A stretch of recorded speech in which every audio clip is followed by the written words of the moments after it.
get from that in the future predicting through the deployment of models. It is simply all that depends upon the data and all the databases and the data sets you are using for the analysis. Then the simply comes data science workflow कि data science काम कैसे करता है कि किन किन steps पर है. Now I will tell you about those steps जो कि data science के workflow के अंदर step by step आते हैं. So the first one is data collection and the storage. So in data science जो हमारे overall steps हैं वो 4 होते हैं. In the first one, we collect the data from many sources such as surveys, web traffic results होते हैं, geotag, social media posts, and financial transactions. Once collected, we store that data into a safe and accessible way. The second one comes the data preparation. It is simply data cleaning, removal of any anomalies in the data set ताकि आपको आगे जाके उसकी accuracy के अंदर कोई problem ना आए. होपफुली जब आप उसके थ्रू प्रेडिक्शंस करें तो आपके एक्यूरेसी बहुत मैटर करती है in data science, specially in the domain of machine learning, deep learning. जब आपने कंप्यूटर विजन पर काम करना होता है या इमेज प्रोसेसिंग की आपने डोमेन के अंदर काम करना होता है, then data cleaning is a very important part. अगर आप डाटा क्लीनिंग नहीं करते सही से तो वहां पर आपकी एनोमलीज आती हैं जब आप प्रिडिक्शन एक्यूरेसी फाइंड करते हैं. एक छोटा सा भी बग आपका ओवरऑल प्रिडिक्शंस या क्लियरेंस of that image को affect कर सकता है. So it is very important in finding missing and duplicate values and converting data into more organized formats. Then the third one is that we explore and visualize the clean data.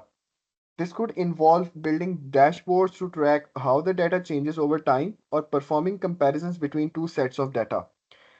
इसके अंदर हमने simple predictions करते हैं through visualizations. Different libraries आपकी already explored होती हैं जो machine learning engineers हैं, डाटा साइंटिस्ट्स हैं, डाटा एनालिस्ट हैं. They all know about the visualization libraries. और वो थ्रू दैट विजुअलाइजेशन वो एक्सप्लोर करते हैं कि what are the objectives we are going to obtain from this overall deployment of the model. And then the last one being the experimentation and prediction on the basis of data. For example, this could involve building a system that forecasts temperature changes or performing a test to find which web page acquires more customers.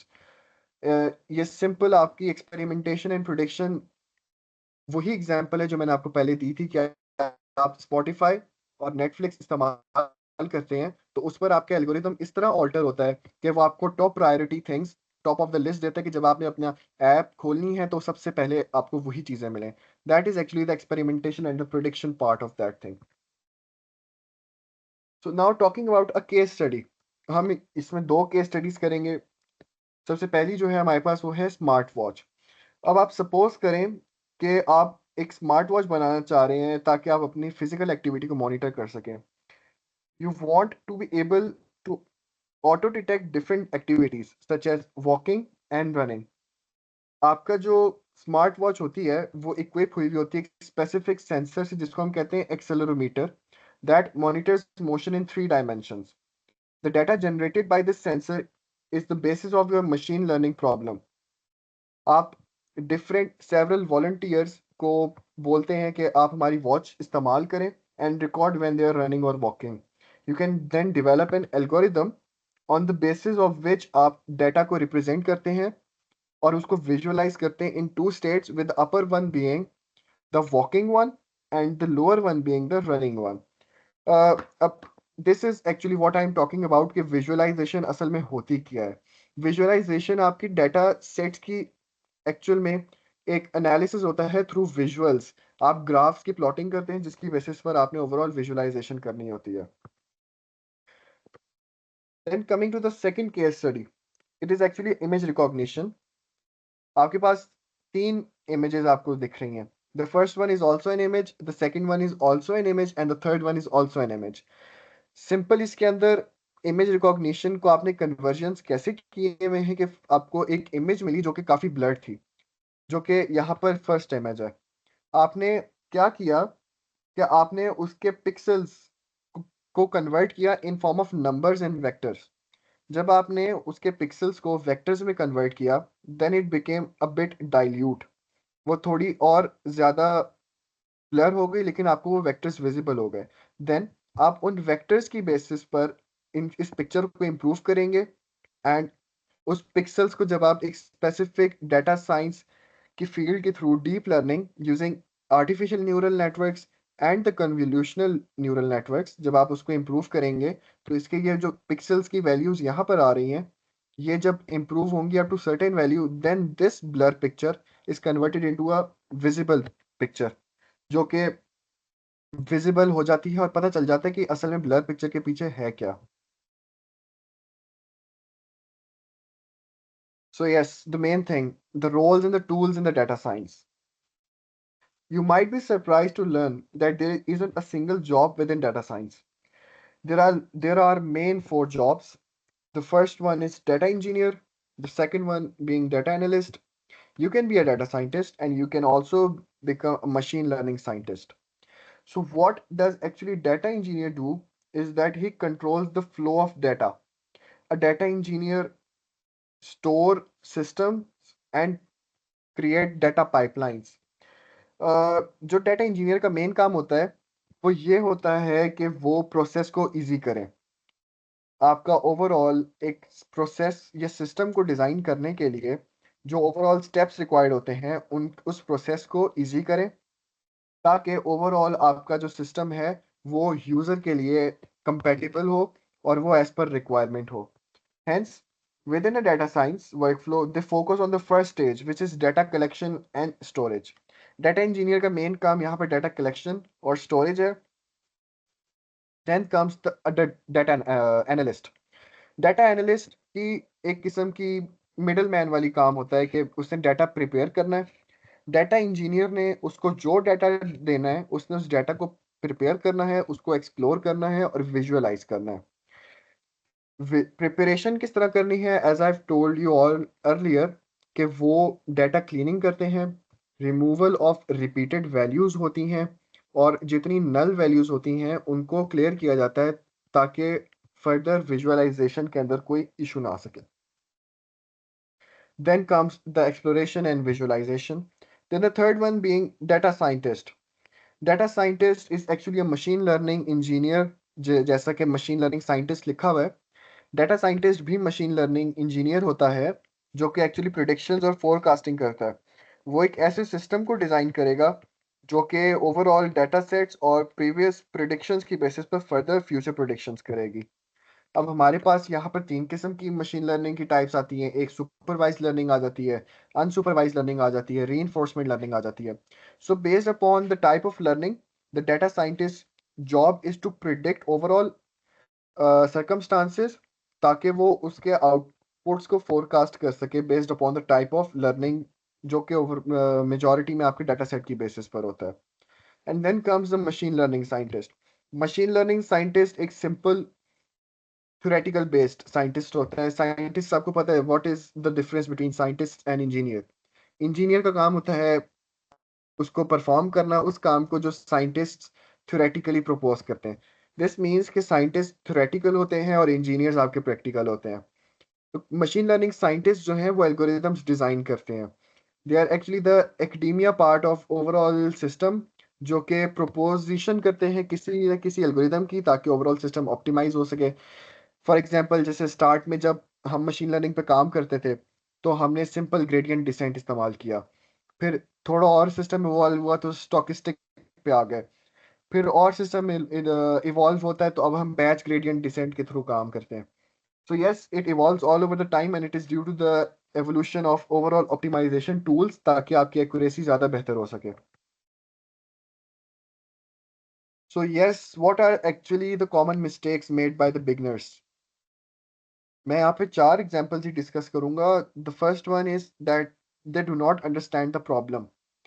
अब जब भी किसी आप company के अंदर काम करते हैं एज ए डाटा एनालिस्ट या एज अ सॉफ्टवेयर इंजीनियर, आप सपोज करें आप काम कर रहे हैं किसी भी सॉफ्टवेयर हाउस के अंदर। तो जो सॉफ्टवेयर हाउस होता है it comprises of various domains.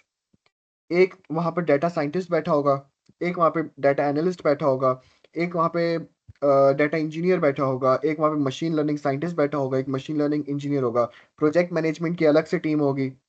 सो आप जो एक ओवरऑल प्रोजेक्ट आपके होते हैं मेगा प्रोजेक्ट्स, उनकी सब डिवीजन हुई हुई होती है कि इस फील्ड ने ये काम करना है, इस डिपार्टमेंट ने इसका ये काम करना है, and it goes step by step from one department to another department for success. So not understanding the problem is that कि जो आपकी टीम है वो अपने पार्ट को, उस मेगा प्रोजेक्ट के अपने पार्ट को बेहतर तरीके से समझे और उस प्रोजेक्ट के जो गोल्स हैं उनको अंडरस्टैंड करने की कोशिश करे. जो बिगनर्स हैं वो प्रॉब्लम को अंडरस्टैंड नहीं करते कि उनको एक्चुअली स्टार्ट कहाँ से करना चाहिए. They should learn the language, या वो सीधा मैथमेटिक्स पे फोकस करें, या स्टैट्स पे फोकस करें, या कोडिंग पे फोकस करें. Yes, they should focus on everything, but what I would suggest is that they should improve first their programming capability, जो कि as per trend इस time पे चल रही हैं programming languages, and then they should have a strong grip on the statistics and the mathematics for better algorithms for an improved accuracy and prediction. Then comes the second one, poor data quality. इसी की मैं आपसे पिछली slides में भी बात कर रहा था कि data quality is very important. अगर आपका डाटा क्लीन नहीं होगा तो आपके मशीन लर्निंग के थ्रू जो आपने मॉडल ट्रेन्स किए हुए हैं वो फेल हो जाएंगे ओवरऑल प्रोडिक्शंस के अंदर, और उनकी जो रेलिवेंट एक्यूरेसी होगी वो बहुत कम होगी. जब भी एक्यूरेसी रिक्वायर्ड होती है it should be more than 95% and up to 100%, nothing less than that. अगर उससे कम है then you should continuously improve that. आपकी जो एक्यूरेसी है वो कंटिन्यूसली improve होनी चाहिए ताकि आपका सिस्टम ऑप्टिमाइज हो, आपकी एक बेटर प्रोसेसिंग हो ओवरऑल सिस्टम की, और आपको जो आउटकम्स हैं वो ज़्यादा बेहतर मिल सकें. Then comes the third one being the overfitting. So what actually overfitting is that you create models that perform well on training data but fail to generalize to new unseen data.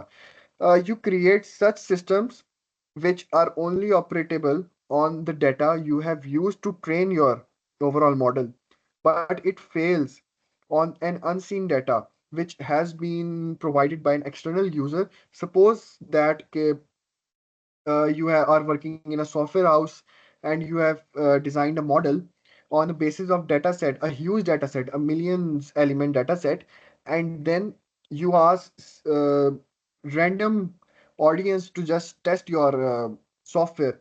They won't be using those training data sets or data or elements which are provided or on the basis of which your model is created. They would use and challenge you in every regard. So आपका जो system है वो ऐसा होना चाहिए कि उसमें overfitting ना हो और वो हर किस्म के डाटा पर अपने आप को फिट कर सके. And then comes the ignoring of feature engineering. Yes, जो आपके बिगनर्स हैं वो रॉ डाटा पर रिलाई करते हैं without using any engineering new features. What I've talked about earlier is that there have has been many evolutions in the past. First, we used simple gradient descents. Then we started using batch gradient descent and stochastic gradient descent, and now we are using BGDs for overall optimization. So, feature engineering is what is the use of present trends. आप पिछली चीज़ों को ignore करके better evolved and improved model performance पर focus करें using an improved system. It is what actually the beginners are negligent in and are using raw data instead of using those new features. So talking about, अब मैं आता हूँ data science की एक specific domain पर जो machine learning है. अगर हम मशीन लर्निंग के प्रोसेस को डिस्कस करें तो इसमें सबसे पहले आपके पास आती है data collection. Then comes the data pre-processing, then comes the data analysis, and then overall model deployment. यहाँ पर पहले दो को अगर हम डिस्कस करें तो first one is data collection. It is simply that you use various sources such as databases, APIs, sensors, and web scrapings for data collection. ये आपका first step होता है किसी भी उसके अंदर कि आपने data collect करना है. देन डाटा प्री प्रोसेसिंग, जिसके अंदर आपने डाटा क्लीनिंग करनी है, आपने नॉर्मलाइजेशन करनी है डाटा की, आपने उसको ट्रांसफॉर्म करना है इन मोर यूजेबल फॉर्मेट. जो ज़्यादा बेटर फॉर्मेट्स होते हैं वो जेसन फाइल्स होती हैं क्योंकि they have less error in themselves और ताकि आप बेटर तरीके से उसको ओवरऑल मिसिंग वैल्यूज को हैंडल कर सकें. So yes, these are the three main. The first one is model training. The second one is model evaluation, sorry, and the third one is model deployment. The first one is that कि आप on the basis of those learn patterns आप model को train करते हैं. आपने अपने data set की basis पर मॉडल को ट्रेन किया. फिर आपकी होती है मॉडल की evaluation on the basis of new data, जिसकी मैंने अभी डिस्कशन की कि फीचर इन के उसके अंदर आपका जो ओवरफिटिंग है, ओवरफिटिंग अगर होती है तो वो न्यू डाटा की बेसिस पर अपने आप को फिट नहीं कर पाता, जिस वजह से आपके most of the models fail. तो सो इस वजह से ओवरऑल मॉडल इवैल्यूएशन की जाती है on the basis of new data, ताकि आपका सिस्टम जो है वो कंपैटिबल हो to every type of system. And then comes the model deployment. Model deployment होती है using different deployment tools like Azure of Microsoft, AWS platforms के through भी मॉडल डिप्लॉयमेंट की जाती हैं, जिसके अंदर आप अपने सिस्टम को पब्लिकली डिप्लॉय करते हैं into a production system through integration. So yes, it is complete explanation that after pre-processing the data, the next step is to train the machine learning model. Then there is model evaluation, and then finally there is model deployment. After the model evaluation to find the accuracy, precision, and recall. So yes, what actually the roadmap for data science is, सबसे पहले तो आपको fundamental programming इसकी आनी चाहिए, which I have discussed earlier, कि आपको coding तो एटलीस्ट आनी चाहिए. आप उसकी डाटा टाइप्स को सीखें. जैसे यूनिवर्सिटीज के अंदर ऊप और डीएसए मेन सब्जेक्ट्स के थ्रू आपकी कोडिंग को स्ट्रॉन्ग किया जाता है. उसके अंदर आप क्या क्या चीज़ें सीखते हैं? आप डाटा टाइप्स सीखते हैं, आप एल्गोरिदम सीखते हैं, आप डाटा स्ट्रक्चर सीखते हैं. तो so yes, these are all important things, ताकि आपकी जो फंडामेंटल प्रोग्रामिंग फंडामेंटल जो है वो आपके क्लियर हो सकें और आप आराम से कोडिंग कर सकें. Then comes statistics and mathematics. While working on any other field of computer science, the statistics and mathematics are not that much important. You are working in information technology IT field, you are working as a computer engineer, you don't need to have a good hold on statistics and mathematics. But considering what data science is as a field, data science is actually a prediction field which comprises of machine learning, deep learning, neural networks use computer vision, image processing. It is all accuracy improving system. So yes, you need to have a strong grip on statistics and mathematics so that you can develop a strong foundation and overall data analysis and modeling of the system. Then comes the data manipulation. ये data analyst का काम होता है कि data manipulate कैसे करना है. So if you want to become a data analyst, you should have a strong grip on data manipulation, in which what you learn is how to clean, how to transform the data into required system, how to analyze the overall system using different tools and libraries. And yes, data wrangling skills are also crucial. कि आप अपने हिसाब से data को twist कैसे करेंगे, कि आपको कौन सा डाटा रिक्वायर्ड है, आप उससे उसी डाटा को इस्तेमाल करें. सो yes, it is also important part कि आपको डाटा मैनिपुलेशन आनी चाहिए.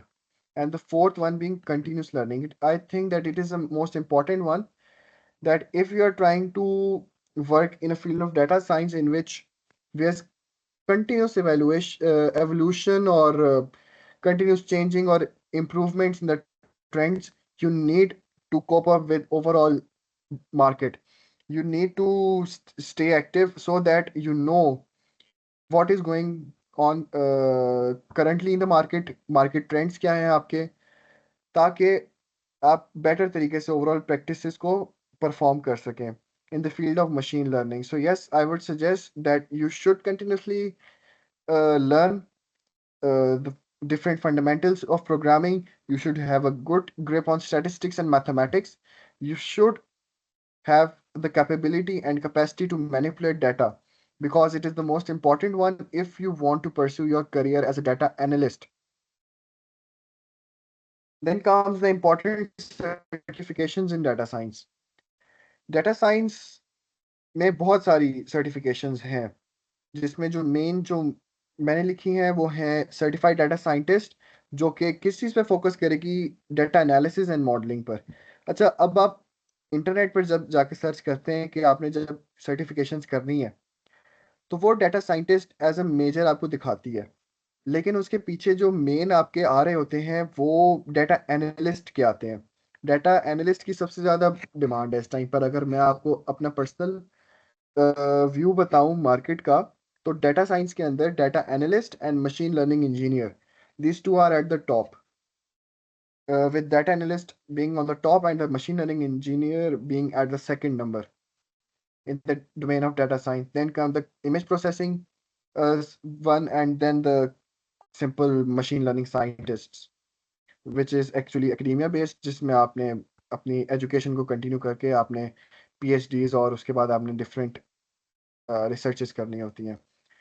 So the first one is certified data scientist, which focuses on data analysis and modeling.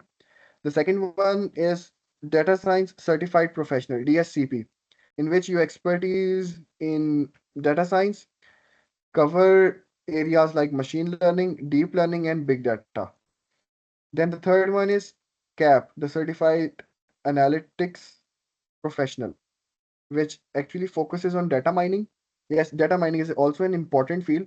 ये close to data एनालिसिस है. इसके अंदर आप क्या करते हैं, what actually data mining is that you do data encoding and decoding. You use certain algorithm as a data miner.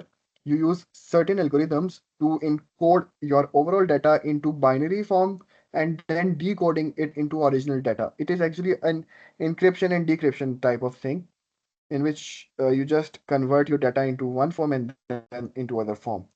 And then the fourth one being uh, certified big data professional. इसमें आप Hadoop, spark और NoSQL databases पर काम करते हैं. ये basically databases की है. Big data cloud computing. Big data is actually cloud computing, जिसके अंदर आप क्लाउड कंप्यूटिंग की चीज़ों पर काम करते हैं, और ये ज़्यादा डिप्लॉयमेंट्स और इंटीग्रेशन सिस्टम्स की बेसिस पर डिपेंड करता है, जो कि उसी पर ज़्यादा सपोर्ट करता है कि आपने इंटीग्रेशन कैसे करनी है ओवरऑल सिस्टम की, आपने क्लाउड कंप्यूटिंग के अंदर अपने सिस्टम को डिप्लॉय कैसे करना है. Yes, the fourth certification is related to that thing. So yes, thank you so much. And now we are up to the question and answering.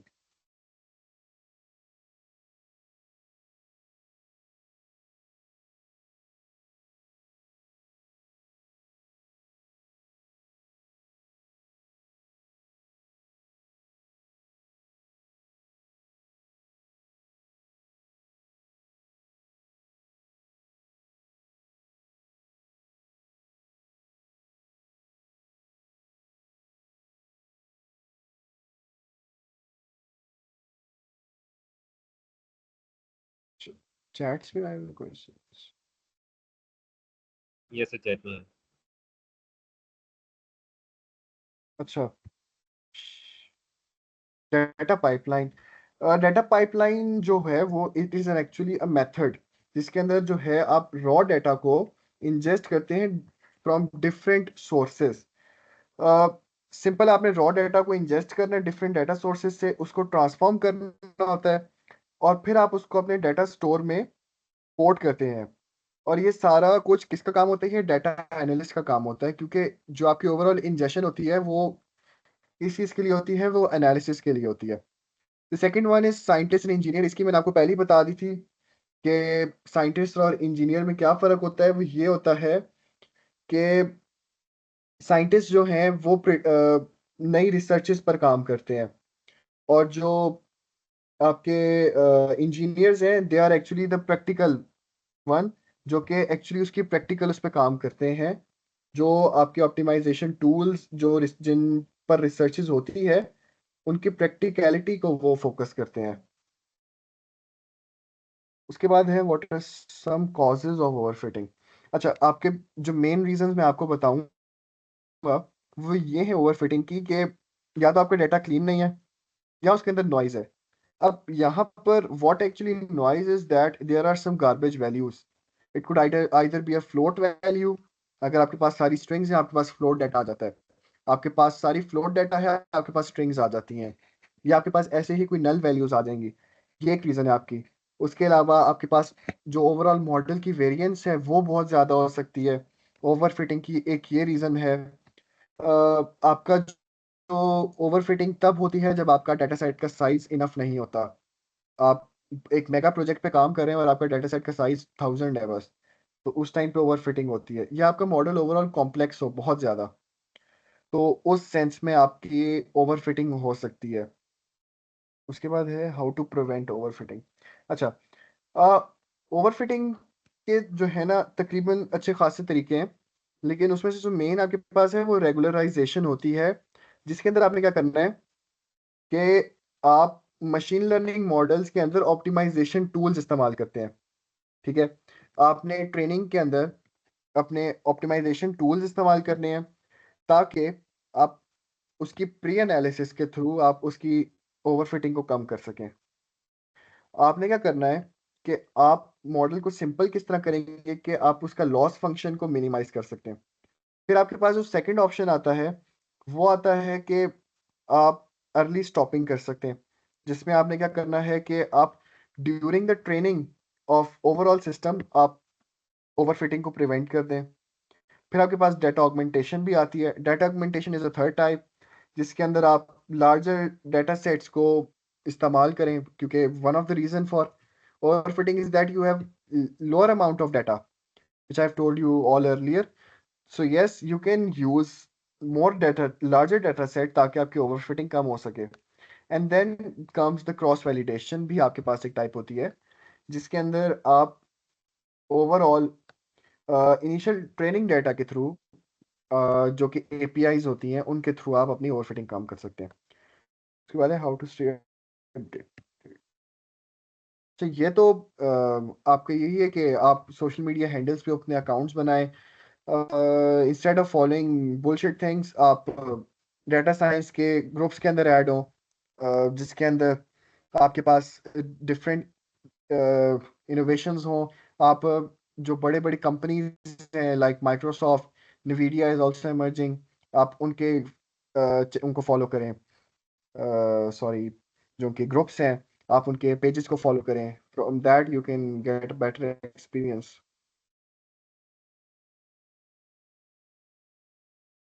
How can we learn from you. ये आपने बड़ा अच्छा सवाल पूछा है वैसे। इसका भी देखते हैं वैसे, इसके अलावा।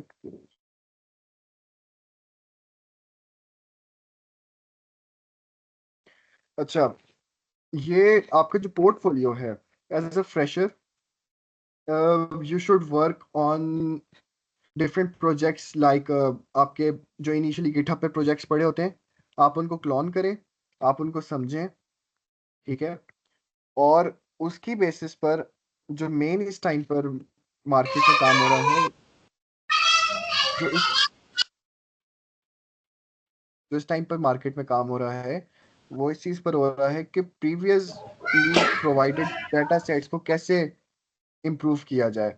सॉरी, द प्रीवियस प्रोवाइडेड जो आपके मॉडल्स हैं जो ट्रेंड हैं, क्योंकि इस टाइम पर गिटहब ऑलमोस्ट आपके ट्रेंड मॉडल से भरा पड़ा है। आपने सिर्फ क्या करना है, आप उन प्रीवियस प्रोजेक्ट्स को उठाएं, आप उनकी ऑप्टिमाइजेशन कर सकते हैं if you have some experience. But as a fresher आप छोटे छोटे प्रोजेक्ट्स करना शुरू करें। सबसे पहले तो आप पाइथन सीखें। ठीक है, पाइथन के प्रोजेक्ट्स करो थोड़े थोड़े। इसमें सबसे अच्छी तरीका ये है कि आप चैट जीपीटी को प्रॉम्प्ट दे दो। चैट जीपीटी को जब आप प्रॉम्प्ट देते हैं कि यार you are my teacher and ask me any type of project, कि मैंने प्रोजेक्ट करना है, आप मुझे आइडिया दो कि मैंने प्रोजेक्ट बनाना है, तो मुझे प्रोजेक्ट की रिक्वायरमेंट्स दो और मैं वो प्रोजेक्ट कंप्लीट करना चाहता हूँ। तो चैट जीपीटी इसमें अच्छा सपोर्ट करता है।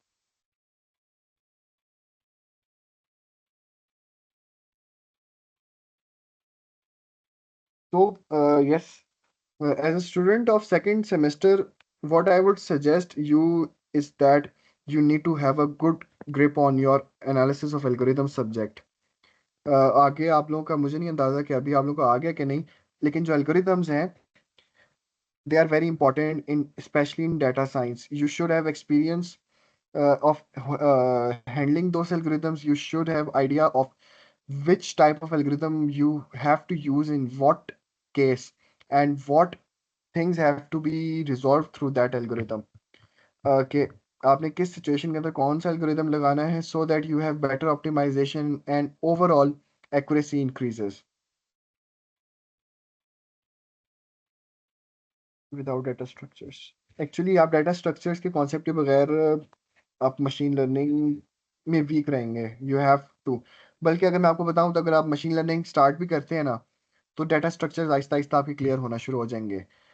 मैं पहले भी यही सजेस्ट करता हूँ कि अगर आपको नहीं भी आती ना कोडिंग एंड यू थिंक कि भाई मेरा नहीं इसके अलावा मतलब होगा, तो आप एटलीस्ट स्टार्ट तो करो. जब आप मशीन लर्निंग स्टार्ट करोगे, it has complete use of tools, visualization tools हैं उसके अंदर, डिफरेंट टेक्निक्स हैं. जब आप उन उसको एक्सप्लोर करने लगते हैं, तो फिर आप बैकवर्ड भी आ जाए फिर आपको कोई इतना मसला नहीं होता, क्योंकि जब आप एडवांस होके जब आप इंटरमीडिएट पर आएंगे, then you only need few minutes कि आप उसको अंडरस्टैंड कर सको कि अच्छा ये इसके बैकएंड पे ये हो रहा है, इसके बैकएंड पे ये हो रहा है.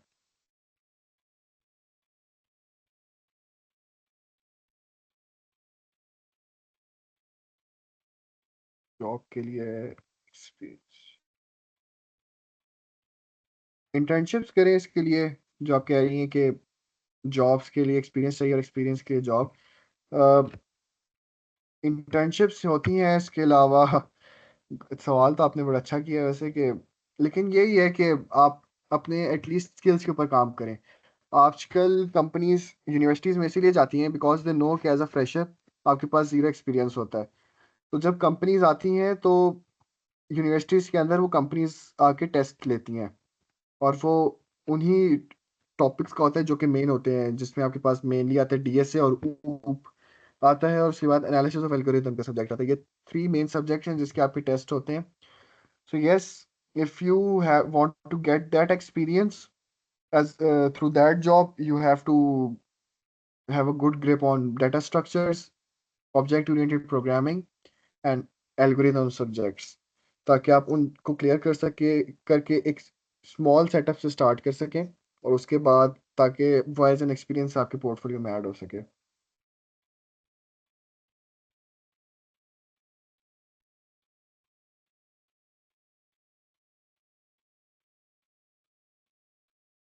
You should start as a first as a professional data scientist.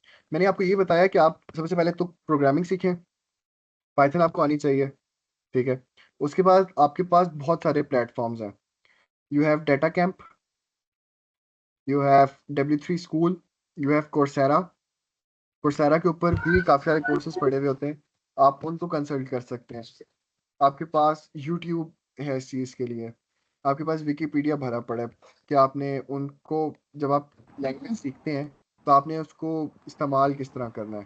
So yes, आप उसके थ्रू उन वेबसाइट्स को कंसल्ट करके आप अपना प्रोफेशनल ओवरऑल सिस्टम स्टार्ट कर सकते हैं एज अ डाटा साइंटिस्ट.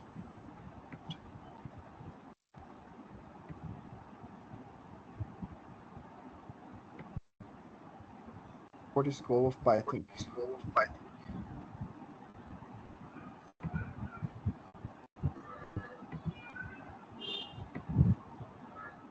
यार पाइथन का स्कोप अभी तो करंट मार्केट में तो पाइथन ही चल रही है.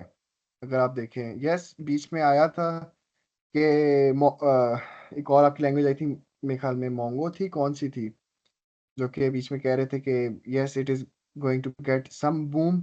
लेकिन नहीं, उसको अभी इतना है इस टाइम पर जो करंट मार्केट में जो ओवरऑल आपकी लैंग्वेज इस्तेमाल हो रही है. Yes it is Python. Why? Because it has already created libraries which have already been generated. Instead of writing a code of 1,000 lines, you just need to use or call that specific library with a specific that function, and yes, आपका वो काम complete कर देता है. मतलब 100 लाइनों का code लिखने की बजाय आपने सिर्फ 2 से 3 लाइनों का कोड लिखना है और आपका प्रॉब्लम सॉल्व हो जाएगी. So yes, why other languages if you have Python?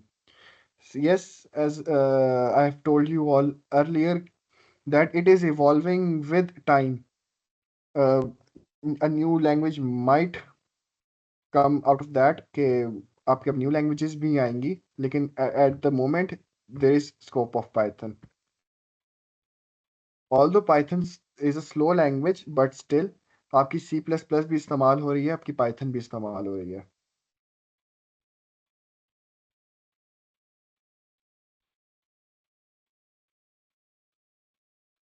Yes, मैं आपको यही कह रहा हूँ कि आप ऑलरेडी अवेलेबल प्रोजेक्ट्स के ऊपर काम करें, ताकि जो इंडस्ट्री के अंदर इंडस्ट्री पे जिन चीज़ों में काम हो रहा है आपको ऑलरेडी उन चीज़ों पे ही काम करना चाहिए, ताकि आप ज़्यादा बेहतर तरीके से एक्सपीरियंस हो सकें, आपको पता हो कि मार्केट में इस टाइम पर काम चल क्या रहा है। इससे एक तो आपकी डिमांड बढ़ेगी कि यस वी आर, सपोज करें कि एक सॉफ्टवेयर हाउस या कोई इंडस्ट्री किसी एक प्रॉब्लम पे काम करी which is a mega project and you are working on that thing too and it is included in your portfolio, तो जब आप अप्लाई करेंगे देन दे विल एक्चुअली आपको वो रेफरेंस करेंगे, वो आपको प्रेफर करेंगे हर चीज़ के अंदर के yes he knows about that, he is working on that thing already, so why not prefer him in that.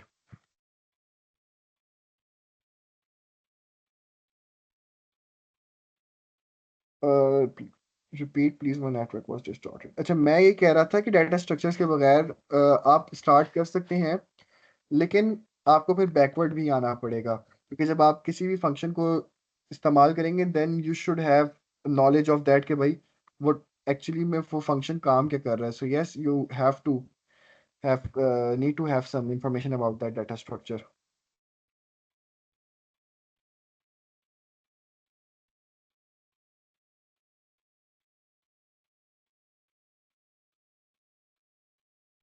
Reputable industry recognize internships का ये है कि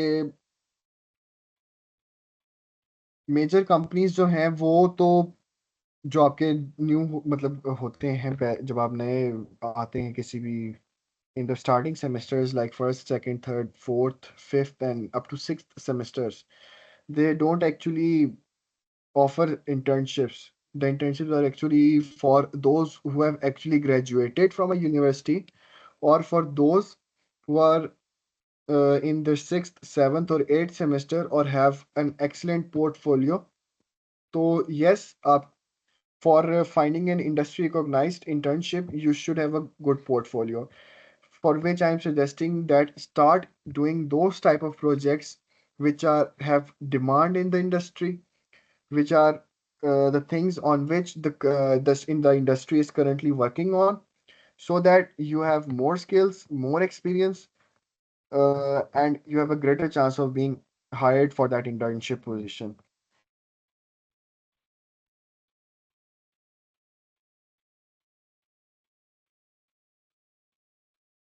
यस, आर लैंग्वेज भी इस्तेमाल हो रही है। इस टाइम पर जो आपकी डाटा साइंस है, मशीन लर्निंग है, डीप लर्निंग है, उसके अंदर पाइथन और R language side by side इस्तेमाल हो रही हैं। R language is also one of those languages जो करंटली इंडस्ट्री में इस्तेमाल हो रही हैं, मगर कॉमन देखा जाए तो कॉमन पाइथन लैंग्वेज है।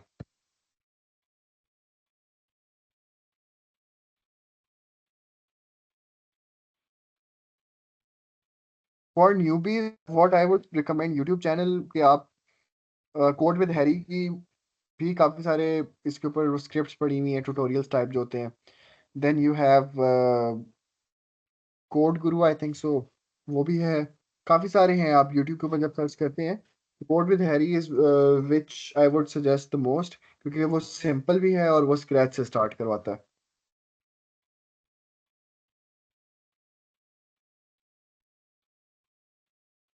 ओके, यार मुझे कोई इतना खास अंदाज़ा नहीं है कि ऑन साइट या ऑनलाइन ट्रेनिंग्स कहाँ पर हो रही हैं पाकिस्तान में। हाँ, मुझे इतना पता है कि कौन कौन सी वेबसाइट्स हैं, क्योंकि मेरे पास भी उनकी सब्सक्रिप्शंस थी, जिसमें से एक डाटा कैंप है। डाटा कैंप के जो कोर्सेज और सर्टिफिकेशंस हैं वो बहुत वर्थ की हैं और वो बहुत अच्छी हैं। I have learned a lot from that thing. Data science की काफ़ी अच्छे उसके ऊपर कोर्सेज वगैरह पड़े हुए होते हैं। यस, कैंपस एक्स भी अच्छा है यूट्यूब चैनल पे। What we do in data science basically, ये डाटा साइंस मैंने आपको बताया ना, it is actually a domain of computer science जो कि बहुत वास्ट है इस टाइम पर। इसके अंदर आपके पास आर्टिफिशियल इंटेलिजेंस भी, आर्टिफिशियल इंटेलिजेंस में ही डाटा साइंस आता है, लेकिन इसमें यह है कि आपने मशीन्स को ट्रेन करना होता है अपनी रिक्वायरमेंट्स के हिसाब से। ओवरऑल इंडस्ट्री इस टाइम पर एवोल्यूशन पर काम कर रही है, किस तरह सिस्टम ओवरऑल इवॉल्व हो रहे हैं। लिहाजा data science involves different fields, जिसके अंदर मैंने आपको फोर तो मेन बताई थी। The first one being data engineer, second one being the data analyst, the third one being the data scientist, and the fourth one being the machine learning scientist.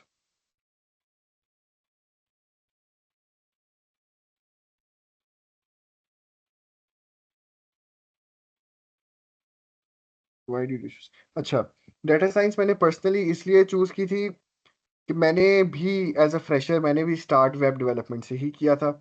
मैंने कुछ दिन काम किया वेब डेवलपमेंट के ऊपर, मुझे उस फील्ड के अंदर मतलब मुझे ना बोरियत होने लग गई थी।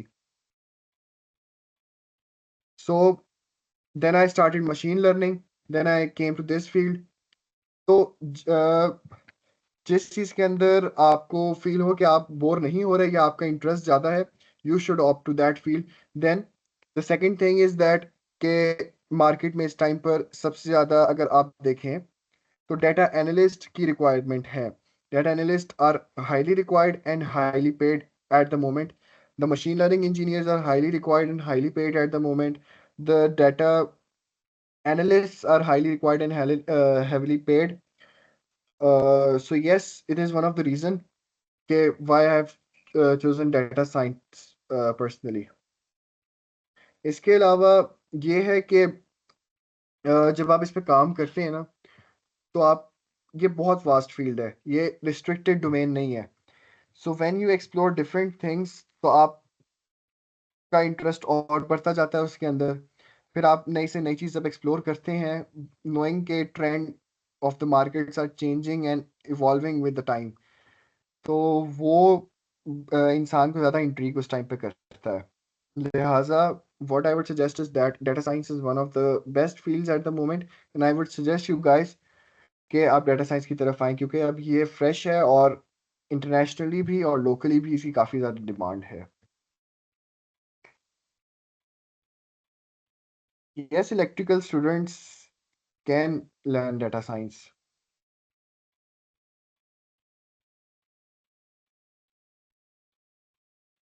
आपकी इलेक्ट्रिकल में भी कोडिंग होती है, सीएफ में ख्याल में कंप्यूटर फंडामेंटल्स तो सबने पढ़े हुए होते हैं। और कंप्यूटर फंडामेंटल्स अगर आपने पढ़े हैं, आप उसके बाद अगर आप आर्डिनो कोडिंग भी मेरे ख्याल में most of them electrical students को आती है। So yes, you can learn data science. Can you name some of the current projects on which industry? अच्छा, करंट प्रोजेक्ट्स जो इस टाइम पर इंडस्ट्री जिन पे काम कर रही है, उसमें से अगर मैं फ्यू ऑफ देम डिस्कस करूं तो एक आपका जो मेन है वो इरिगेशन सिस्टम पर काम हो रहा है कि how they are using overall models and machines for that thing. इसके बाद आपकी इंडस्ट्री के अंदर ऑटोमेशन के ऊपर काम हो रहा है कि इंडस्ट्री में ऑटोमेशन कैसे की जाएगी। द थर्ड वन इज जो one of the main projects इस टाइम पर एक इंडस्ट्री कर रही है, वो है for they are trying to create a system जिसके अंदर आपके ओवरऑल जो एबनॉर्मल पीपल हैं या फिजिकली या मेंटली डिसेबल पीपल हैं, उनको ट्रीट करने के लिए इस टाइम पर सिस्टम्स पर बहुत ज़्यादा काम किया जा रहा है।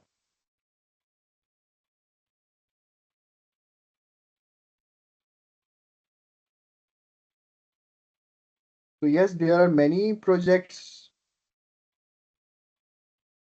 एट द मोमेंट जिस पर काम हो रहे हैं, जिसमें से फ्यू मैंने आपको बता दिए। What is data pipeline? अच्छा, as I told you earlier, data pipeline के अंदर ये होता है कि आपने रॉ डाटा को लेना है, उसको आपने डाटा सोर्सेज से इंजेस्ट करना होता है, फिर आप उसको ट्रांसफॉर्म करते हैं अपनी रिक्वायरमेंट्स के हिसाब से, and then you port it to a data store. ये सारा काम किसका होता है? ये डाटा एनालिस्ट का काम होता है, वो एनालिस्ट इसके लिए इस्तेमाल करते हैं। लिहाजा data pipelining is just an injection from various sources, we transform that data and then use it for analysis.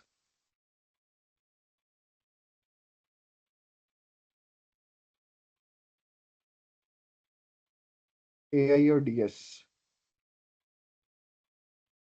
दोनों फील्ड्स ही काफ़ी अच्छी हैं।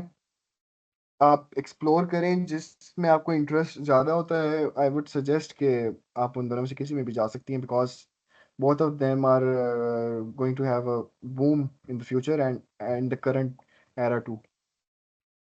Data security analyst. Yes, data security analyst भी साइबर सिक्योरिटी की तरह है एक्चुअल में। मुझे कितना खास इसका पता नहीं, लेकिन हाँ, ये है डाटा प्रोटेक्शन में ही आता है कि, लेकिन इसको एक्सप्लोर करना पड़ेगा। मैं आपको इसको ना सर्च करके, तो मैं इनके थ्रू ग्रुप एडमिन्स के थ्रू आपको मैं शेयर करवा दूंगा ये। ऐसा है सी प्लस प्लस बोर्ड।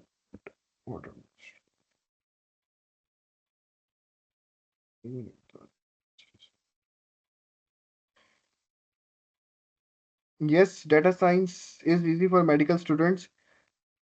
अगर आप यूनिवर्सिटी के अंदर as a computer science student हैं, तो मेडिकल स्टूडेंट, अगर आप एक्स मेडिकल स्टूडेंट हैं और करंटली आप कंप्यूटर साइंस के स्टूडेंट हैं, so yes it is easy. क्योंकि जब आप प्रोग्रामिंग सीखते हैं तो फिर आप डाटा साइंस की तरफ आप मूव ऑन कर सकते हैं। How long have you been in the field? यार मुझे पर्सनली अभी मुझे कितने डेढ़ 2 साल हुए हैं, 1.5 से 2 साल। मैंने अपने यूनिवर्सिटी में जो समर है उनको मैं यूटिलाइज किए हैं, और I shifted from web dev to machine learning and then data science.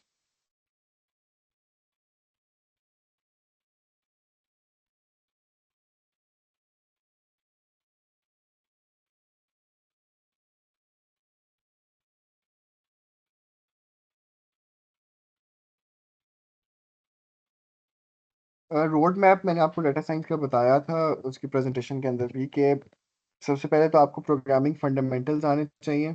आप प्रोग्रामिंग सीखें, फिर आप अपनी स्टैटिस्टिक्स के ऊपर काम करें, कि आपकी मैथमेटिक्स स्ट्रांग होनी चाहिए इसके अंदर, क्योंकि इसमें आपके जो फार्मूलाज इस्तेमाल होते हैं वो मैथमेटिक्स और प्रोबेबिलिटी और स्टैट्स के होते हैं। यूनिवर्सिटी के अंदर जो कंप्यूटर साइंस के स्पेशलिस्ट स्टूडेंट्स हैं और डिफरेंट इंजीनियरिंग सब्जेक्ट्स के स्टूडेंट्स हैं, उनको प्रोबेबिलिटी और स्टैट्स के सब्जेक्ट करवाया जाता है, जिसके अंदर उनके डिफरेंट फार्मूला इस्तेमाल होते हैं। वो फार्मूला शीट्स कंप्लीट होती हैं उसके अंदर, डिज़ाइन प्रोबेबिलिटी और स्टैट्स के अंदर, जो कि मशीन लर्निंग के अंदर इस्तेमाल हो रही हैं, आपकी कंप्यूटर विजन के अंदर इस्तेमाल हो रही हैं, आपकी इमेज प्रोसेसिंग के अंदर इस्तेमाल हो रही हैं। तो रोड मैप इसका ये है कि सबसे पहले आप प्रोग्रामिंग सीखें, कोई भी language like Python, R and C plus plus. Then आप स्टैट्स पर फोकस करें। फिर आपको डाटा मैनिपुलेशन आनी चाहिए, कि डाटा को एक्चुअल स्टडी कैसे करते हैं, ठीक है, which is actually job of data analyst. और उसके बाद आप छोटे छोटे प्रोजेक्ट से स्टार्ट करें, ताकि आप उसके ऊपर ग्रिप हो, and then you start doing big projects. How can we get? Uh, ये जो है, आप डिफरेंट जगहों पर अप्लाई करते हैं, इसका एक तरीका यही है कि टू गेट गुड इंटर्नशिप आपका पोर्टफोलियो स्ट्रांग होना चाहिए। As a computer science student या as a data future data scientist, आपका अभी से रिज्यूमे और पोर्टफोलियो इम्प्रूव्ड होना चाहिए, कि आप उन प्रोजेक्ट्स पर काम स्टार्ट कर दें, ताकि जब तक आप अपने 5वें या छठे सेमेस्टर तक आते हैं, तो आप जब इंटर्नशिप की अप्लाई करें तो आपका पोर्टफोलियो इतना स्ट्रांग हो कि आप जहाँ भी अप्लाई करें तो वो आपको ऑटोमेटिकली आपको वहाँ पे इंटर्नशिप मिल जाए। Automation of which type of projects? Automation मैं इस सेंस में बात कर रहा हूँ कि एडवांसमेंट, कि जो ह्यूमन जॉब्स थी वो अब रोबोट्स को कन्वर्जन हो जाए। जस्ट लाइक आप इंडस्ट्री के अंदर काम कर रहे हैं, आपके जो कैप, सपोज कर लें एक छोटे से हम उससे स्टार्ट करते हैं ना, कि एक बॉटल का कैप है, आपने जब वो कैप जब आपने बॉटल पे लगाना है तो वो पहले ह्यूमन लगाते थे, अब ऑटोमेट हो गया तो वो अब मशीन उसके लिए आ गई हैं। इसी तरह और बड़े इंडस्ट्रीज हैं, लाइक पैकिंग पैकिंग पहले इंसान करते थे, अब मशीन उसके हैं। So this is actually the automation I am talking about, कि किस तरह एवोल्यूशन कर रही हैं इस टाइम पे, इंडस्ट्रीज काम कर रही हैं, ताकि ओवरऑल आपकी मशीन्स टेक ओवर कर लें ह्यूमन जॉब्स को।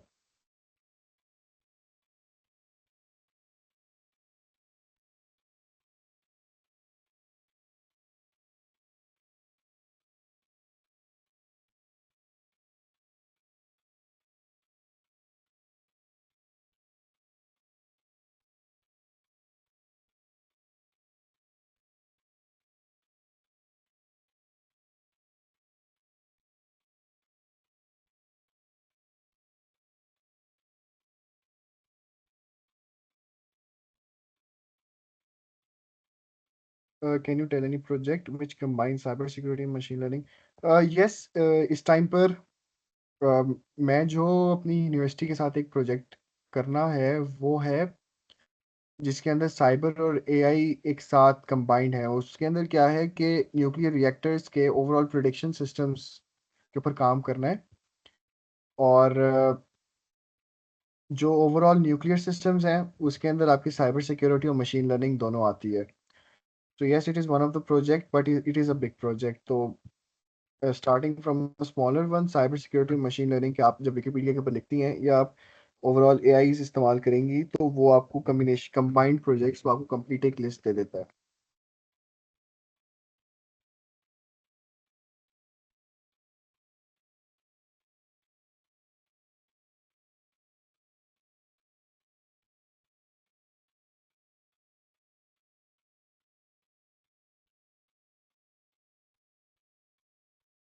ये तो आप पर डिपेंड करता है कि आपको कौन सी फील्ड बेहतर लगती है, डाटा साइंस, मशीन लर्निंग या एआई। ये सब एक दूसरे से कोरिलेटेड ही है एक किस्म की। तो आई वांट से कि डाटा साइंटिस्ट जो है वो मशीन लर्निंग के थ्रू काम नहीं कर सकता, या जो मशीन लर्निंग है वो एआई के अंदर काम नहीं कर रहा। तो yes, they are all correlated. The when you find better you should opt that.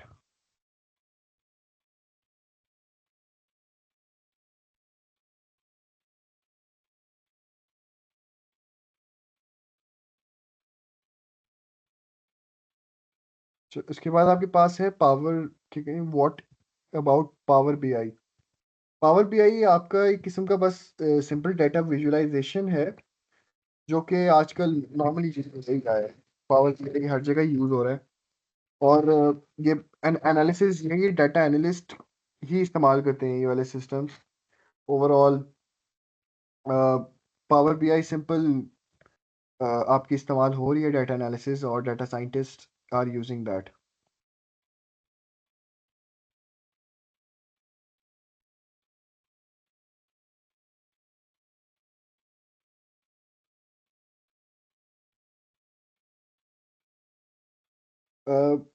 If you're an ex-medical student and doing computer science now, I would suggest कि आप अपने probability stats, differential equations. These are the two main subjects which you need to have a good grip on for a better improvement in the field of data science, so that you have a better stats and you can use the algorithms in much better way, and you don't have any problem in solving those real world problems. Because when you are working on the complex problems, you need to have some experience regarding the statistics and algorithms. So yes, for solving the real world problems, you have to work on these two main subjects, which I'm suggesting. The first one being the probability and statistics, and the second one being the differential equation subject. Okay, so anyone else having any question, you can ask.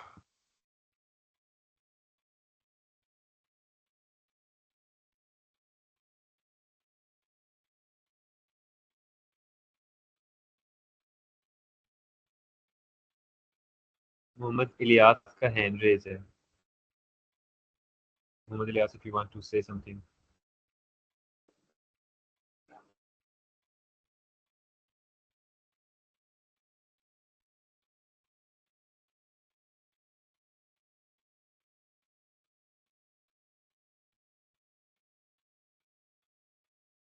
Say, Saida Shehzadi, you can continue. अस्सलाम वालेकुम। वालेकुम सलाम।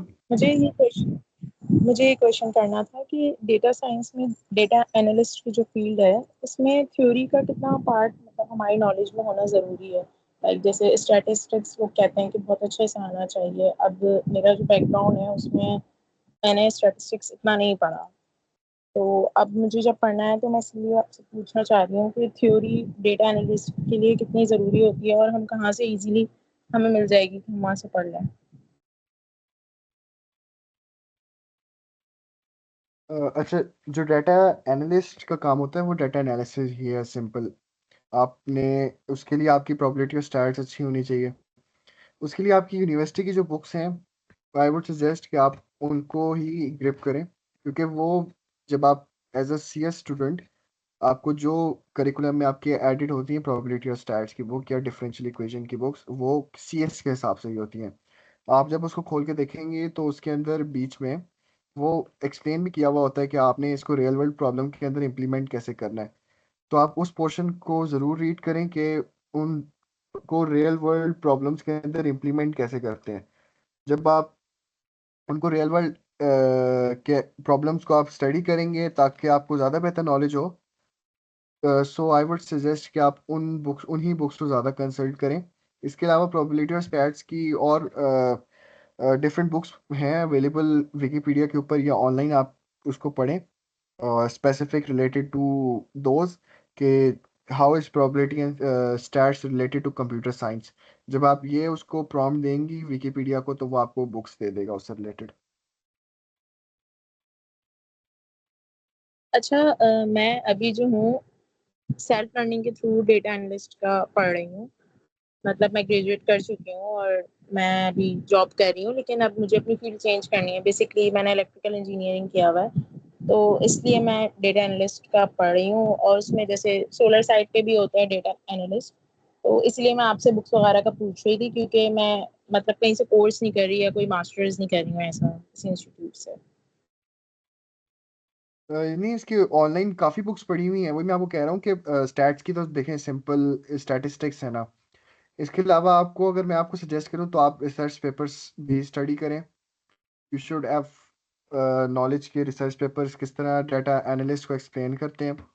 इसके अलावा data analyst के online courses वगैरह भी पड़े हुए हैं, अगर आप अभी नहीं कर रही, आई वुड सजेस्ट कि आप उसको प्रैक्टिकल वे में थोड़ा सा स्टडी करके और उसके बाद आप उन पे काम करें। तो yes, you can have a good grip on that ताकि अपनी फील्ड को बेहतर वे में चेंज कर सकें और वो फ्रूटफुल हो। Thank you so much.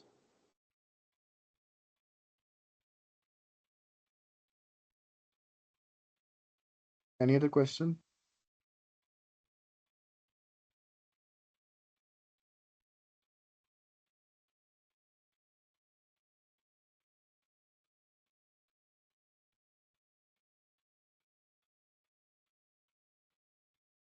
I think and कर लेते हैं। ठीक है, जैसे आप।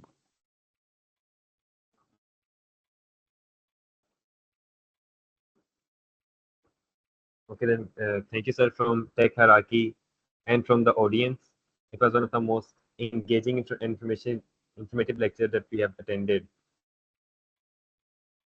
Thank you so much to everyone जिन्होंने अटेंड किया है।